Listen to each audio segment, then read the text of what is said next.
O capítulo final de Josué se abre como uma cena decisiva da história bíblica. O povo de Israel está reunido em Siquém, um lugar carregado de significado espiritual, onde promessas antigas haviam sido feitas e reafirmadas. Agora, diante de um líder envelhecido, a nação é chamada a olhar para trás e reconhecer tudo o que o Senhor havia realizado. Josué não começa com ordens, mas com memória. Ele relembra a ação soberana de Deus desde os dias de Abraão, passando pela libertação do Egito, pela travessia do deserto e pela conquista da terra prometida.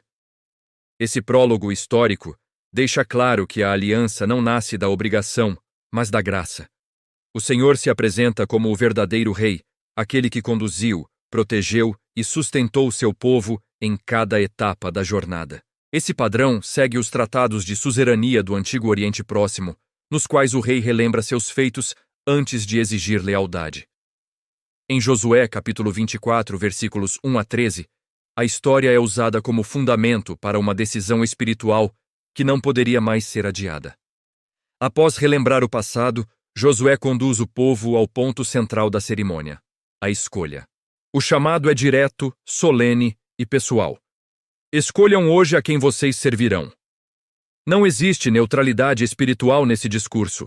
O povo precisava decidir entre os deuses antigos, os ídolos das nações ao redor, ou o Senhor que os havia libertado.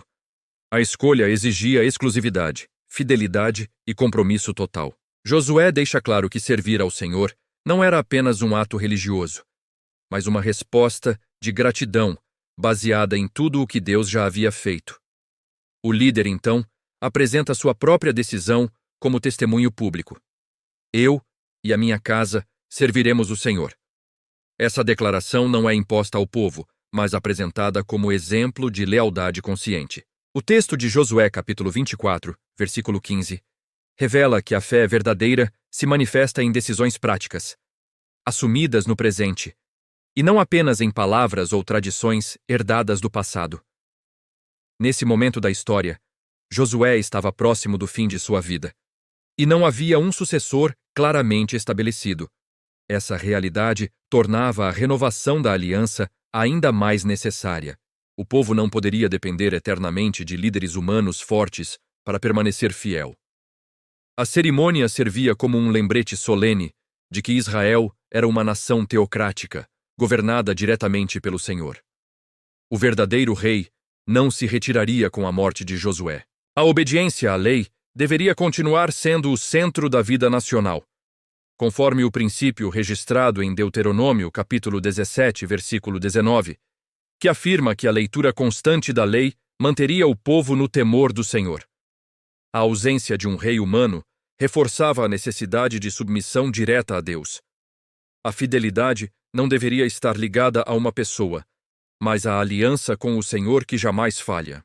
A renovação da aliança em Siquém também inclui elementos formais e solenes. Há testemunhas, palavras registradas e um compromisso público assumido diante de Deus. Josué adverte o povo sobre a seriedade da decisão, deixando claro que o Senhor é santo e zeloso. A obediência traria bênçãos, enquanto a infidelidade resultaria em juízo. Essa advertência não era simbólica, mas real, como a própria história posterior de Israel demonstraria.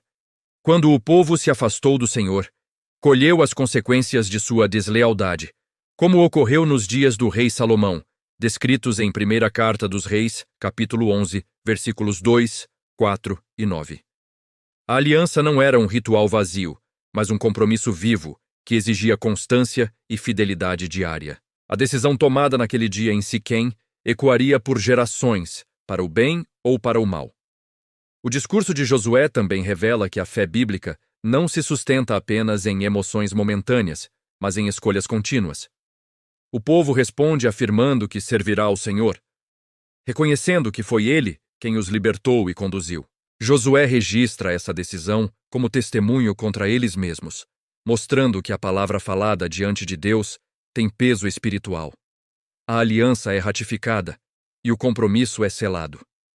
Esse momento reforça que a obediência nasce da gratidão, conforme o princípio já estabelecido em Gênesis capítulo 12, versículo 7. Quando Deus promete a terra a Abraão, antes mesmo de exigir qualquer mérito humano.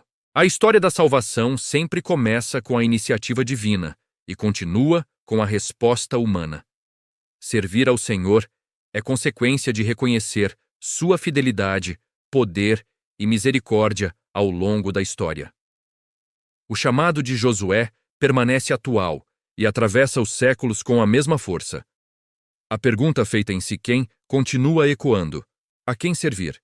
A escolha pelo Senhor não é apenas um evento do passado, mas um compromisso que se renova diariamente.